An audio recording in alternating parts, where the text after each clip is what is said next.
Is it going live yet? Hey, everybody. Hello. Now I want to sit up here.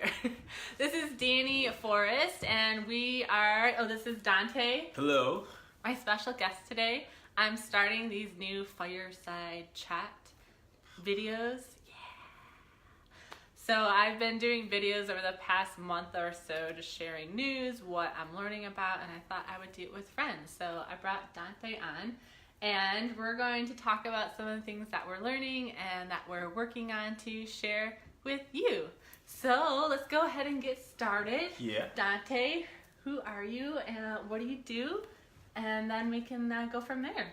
And so, hello everybody, Dante. So I have a digital marketing agency. Someone in the earlier stages, I do Facebook and Instagram ads to help clients from strategy to getting to the point where they're closing deals from leads. So, I mean, let's rephrase. You are awesome at Facebook ads, at everything to do with ads and videos. yeah, because it's good. Like, video is important.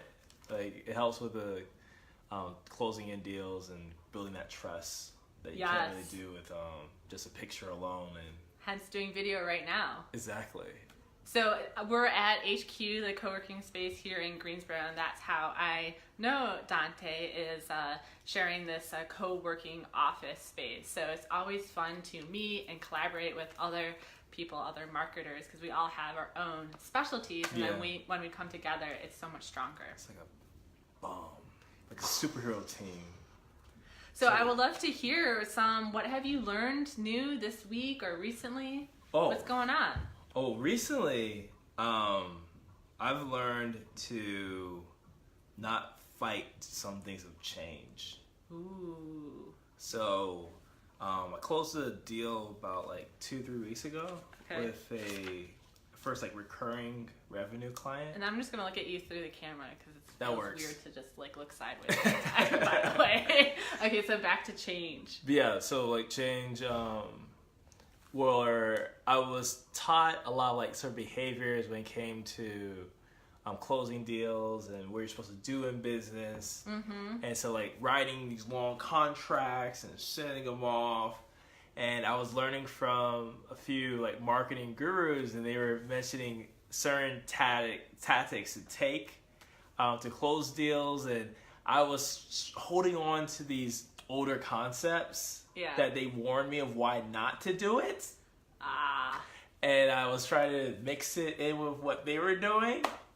And I was having a harder time closing deals where I said, forget this. I'm going to go back, go over my material of how they said to do it. Stop fighting it.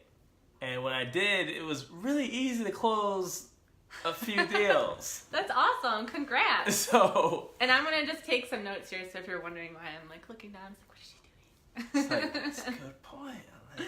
Closing deals. That is awesome. I mean, I think that's a really good lesson as far as knowing something and then actually understanding it. And so actually doing it.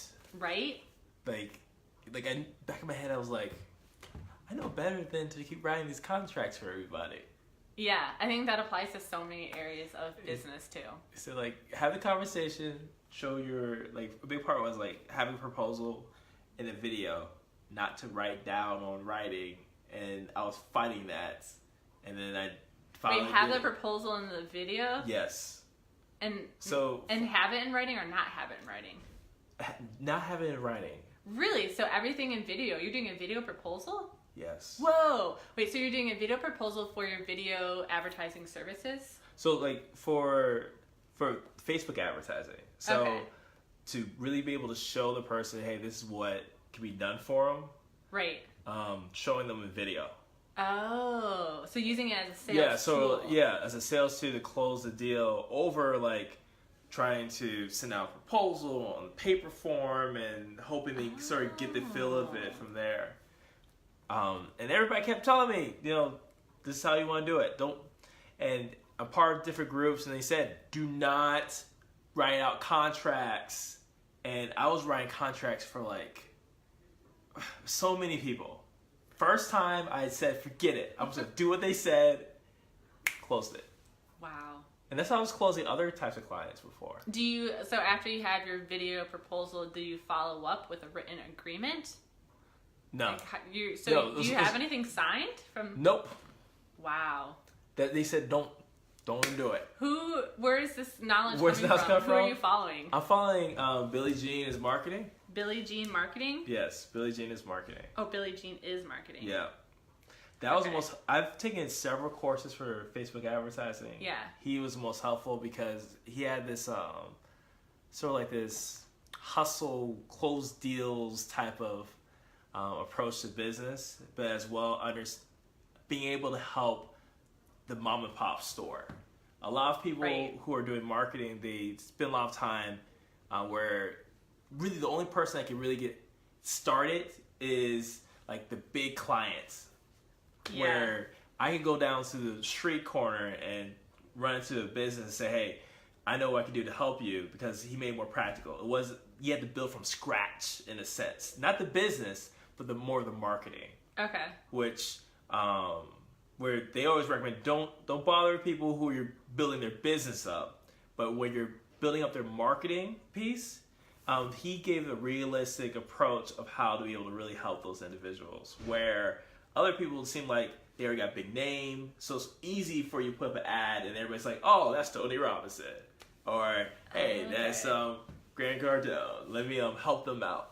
I want to buy from them. It's easier to brand them out than somebody's like mom and pop store across the street, which he was very helpful on helping people know how to do that. Okay, good to know. I will share that link with you guys. And I think that's something to keep in mind as we all follow different people in our own industry and spaces, is what works for you. Because you might be watching or following 5 different people and like a little bit of this, a little bit of that. But when you really find someone who clicks, it's like, oh my gosh, this is so cool. Yeah. It makes it so much easier to absorb the information, to really own it. Yeah, because I took in some other people and it was like fluff. Yeah, that's frustrating. Yeah. So, okay, I love that. So I will now be looking at other ways I can use video. So if you're using it for proposals, something food for thought for the audience is, what are different ways that you can use video in your business? And the other point that Dante had that I really liked was about change. What are you working on that you just feel this like sense of resistance? Like, where is that coming from, and what do you need to do to, either let it go or move around it? Like, how can you shift that position, whether it's something personal or business related? So I wanted to share a couple of details with you, Dante, and with everyone else. I was at a Women's Innovators Day event in Raleigh on Tuesday. Okay. And how was that? It was really fun. Well, it was an amazing day hanging out with my fellow entrepreneurs and girlfriends. Yeah. And the event was very well organized. Every time you guys go to something, like you guys are really having fun. Yeah, those are the comments I get a lot from people. It's like, oh, you're on another adventure. Yeah, it's like wow, that's what entrepreneurship's about. I mean, yes, it is an amazing time. You're seeing a sliver of life, you see, so keep that in mind. Yeah, you are. It's nice to see like you're able to enjoy like with some people that you collaborate with. And yes, I mean that's the beauty of it is I do business with my friends. And with the people who I co-work, whether I'm here at HQ Greensboro or HQ Raleigh. It really is such a welcoming community. I haven't been to the Raleigh one. It's really cool. So we started our day in Durham, and we went to a coffee shop, worked there for a bit. We went out to lunch together, and then we went over to HQ Raleigh. And this one, HQ Greensboro, was actually modeled after the Raleigh one. So it's got a similar feel. And then we walked over to the event, which was at another HQ location. And that was more like high-rise on the 12th floor. Beautiful, beautiful. Much more corporate feeling, though.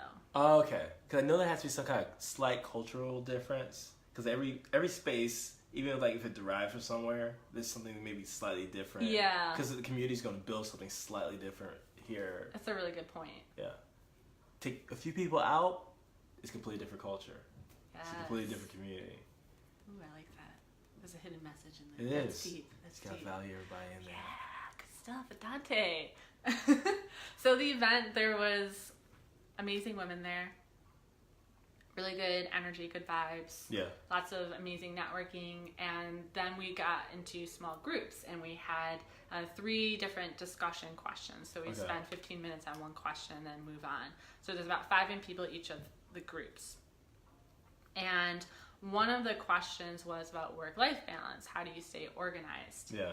And someone said there is a 10-10-10 rule. And this is a filter in order to make decisions on. Yeah. So, for example, if you're deciding whether or not to schedule this business meeting or go to your child's baseball game or a, friend's concert. Yeah. What is going to be the effect in 10 minutes from making that decision, 10 months, and 10 years? So if you're like, oh my gosh, in 10 minutes this would feel amazing, but maybe in 10 years that would be a really, I don't know, if you're missing your kid's baseball game, how do you feel about that in 10 years? Does it really matter? Yeah. So it's a really good filter in order to make decisions that provide more work-life balance if you struggle with that. I think that's good. Which I think everyone does. I think that's good. Wow. I never thought about that measurement. A big part I always thought about was everybody's wired a different way. So yeah. So growing up, my family could have missed all my events and I would have been fine. Wow. Where for me it was more everyday life. How was that with interacting with people was more important to me. So some people everybody's wired differently. For example, my mom's big on seasonal things. So Christmas, she wants everybody to come. Birthdays, she enjoys that. Me, if no one says happy birthday to me and I gotta spend the day in the hospital attending to somebody, I don't care. I'm more all the other days, how does everybody treat me? I know life happens, so I think that's the thing to apply to even when it comes to that 10, the 10-10 rule, is that some people they make assumptions with that. Right. So it's what's important to you. So even if someone has a kid, realizing how their kid's wired. Oh. Because some people maybe say they got a kid and they think their kid cares about this game, but they really care about when they had a bad day and you said you're too busy. That may have been better for them to have you at that moment for that, or getting to talk to you for breakfast or the ride for car. When you're getting dropped out from the car from going to school, where you got to know each person. That way you can figure out what to measure, how to measure your stand. Because for one kid, 10 years later, they're going to be hurtful about it. For the other kid, 10 years, you not showing up to the game won't matter. Right. And I think a lot of people miss that. They make these assumptions I need to be there for a game because for me, it did not matter. Some people didn't. I think for me, it was a little different because I grew up in a Navy family. So my father was always usually gone, but when he did come, that was more important. When he was there, could we make the most out of that moment, or was it gonna feel Ooh. Yeah, yes, I think the key word there was assumptions. Assumptions. Right. Yeah. Wow. Conversation helps with that. That was really good. Thanks, Dante. It's a little heavy one.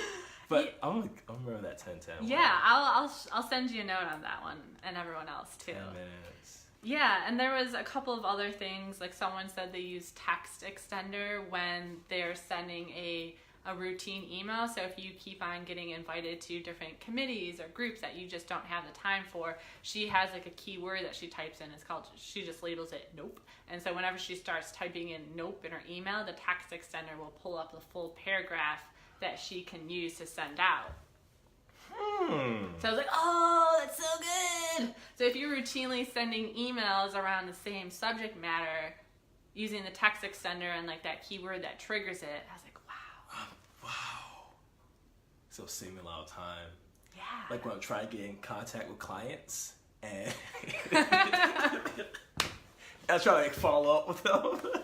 Yeah. I can start off, hey, I just wanted to see how you were doing, and then just let it finish all the rest, automatically. Right, follow-up emails. That's a good one, too. I like that. The other thing that I mentioned to the group and, kind of, blew their mind, but I was what? You don't do this? So I said, get something important done before you check email, and only check email at certain times.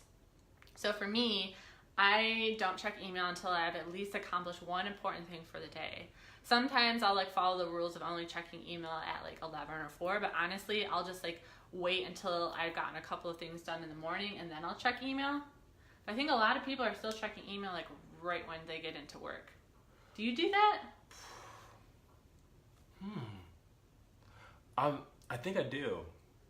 Certain days I will, certain days I won't. I'm wondering why is that? Like, what's the effect of that by like not doing something like task wise that maybe consider important before checking email? Like, yeah, because like we all go down that rabbit hole. I did that today. I started checking email and then I was like, oh, I need to post these photos from the event on Tuesday, and then I like came up for air and I was like, wait, what was I doing beforehand? Oh. So that's like what's saying is like when you get into the check email mode, like it's really more about goal setting, what you want to accomplish for the day and how you organize your day in order to accomplish those goals. Because like if you check email first thing in the morning, you're just instantly going in all these different directions. Yeah, that makes sense. That definitely makes sense. Because then you didn't really plan and you're allowing everybody else to sort of dictate. Like, so when someone said, hey, I need you for this, but you didn't say what you needed to do for yourself or what may have been more priority, you never maybe evaluated what you should have ordered everything for your day. Exactly. Because someone else immediately took control of that. They're telling you, like, hey, and you start focusing on them where you should have stepped back and say, here are my goals for today. Exactly. I like that. So those are my 3 tips from the event: is the 10-10-10 rule, the text extender and keywords, and what are your rules on checking email. Yeah. So I also wanted to use these chats, since this is the first one. It's a bit of an experiment, just wiggling a bit, you know. Yeah. Listening. I do this while we're working, just like But just to give you an update on what's going on. Oh, okay. Yeah, just because a lot of people are like, so what do you do, Dani? Like, what kind of strategy and planning work? Yeah. So I've been doing a combination of things. Like, what gets me really jazzed up is the variety of my clients. So for one client, I am doing their marketing strategy and plan. Okay. And I help them create a go-to-market strategy and a content calendar. And now I'm working with the team to make sure it's executed. Yeah. Versus another project, I'm going through a website redesign, and I'm the project leader for that. So it's been really fun lately to have this mix. Yeah. And to cultivate that into my work. Yeah. So like when you're doing a project lead for the website redesign, are you doing development or just like delegating? Right. So I am basically delegating, managing the project. So I'm working with the designer, the developer, the SEO specialist, and everyone who's on the team, including the client. So just today I followed up with one of my clients saying like, hey, you know, here's our next steps where we're at. Here's, you know, what we've accomplished and what I need feedback from you on in order to move forward. So it's definitely a different mode of work than in brainstorming mode. Like earlier today, we were in here, Jordan and I with She-Wolf having a meeting for Try a Local First to help them with their new holiday campaign. So that was very much like talking about slogans. And the name. Yeah, we were going back and forth because we were on a Google Hangout call with someone with Ryan in Michigan too. Yeah. So we always have a good time when the 3 of us get together. But that's like a totally different mind shift from that like creative flowing type of work in order to come up with a campaign for a client versus a project leadership role where I am just like in this like, I guess like kind of like organized, compartmentalized mode. Yeah. That's like tech, like programming and websites and yeah, I feel like when I see like someone in development, they're just like head down on the computer, like in the zone. A lot of leaders in programming make that mistake. I used to do that when I was working on my startup a few years ago. Yeah. I was just trying to pull the laptop out and just go at it, where my real job was as a leader was to delegate everything. Yes. I remember, I forgot who it was, but they knew more than what I did at that time. But they said, like, if you're a leader over like a tech team and your solution to a problem is to go grab the laptop or computer and just try to hide away in a dungeon and start programming, you're failing. Yeah. Like, you should be trying to collaborative model. You should be like, say, hey, we need this and this done, delegating out the work. Otherwise, your team's gonna fail. Yeah, that's a really good point in collaboration. So I think we've had some good tips today. I think so too. Yeah. So do you want to tell people where they can find you and learn more about your amazing? Okay, so if you want to follow me, my Instagram is dante.bland. My Facebook business page is dante.bland.llc. Those are the main ones to get in contact with me. If you're trying to get onto learn a little more about other services I also provide, you go to dantebland.com. That's DANTEBLAND.com. Yeah, so. Woohoo! Good pitch. Maybe next time's call will be like standing up outside and we can do stretches or something. Yeah, that'd be good too. Or I said call. I guess it's video. Yeah. I just use those words interchangeably. Yeah, because communication. when you have meetings so much, you're like. Yeah. It's like, what is that meeting on? Is that on Hangouts? Is that a dial-in? Is it a call? Is it? I don't know. Now we're just getting slap happy. So thanks for watching, everybody. I will include notes for everything. And I will have another special guest next week. So let me know how you like this format of conversations of like, hey, what's going on? You know, what are people learning? What are they working on? And just having these casual chats. So yeah. Thanks. High five. Now I've got to figure out how to turn this off. Finish. See you guys. Big old finish button right there. Oh, what? See, this is like, you do it, Dante. Is it finishing?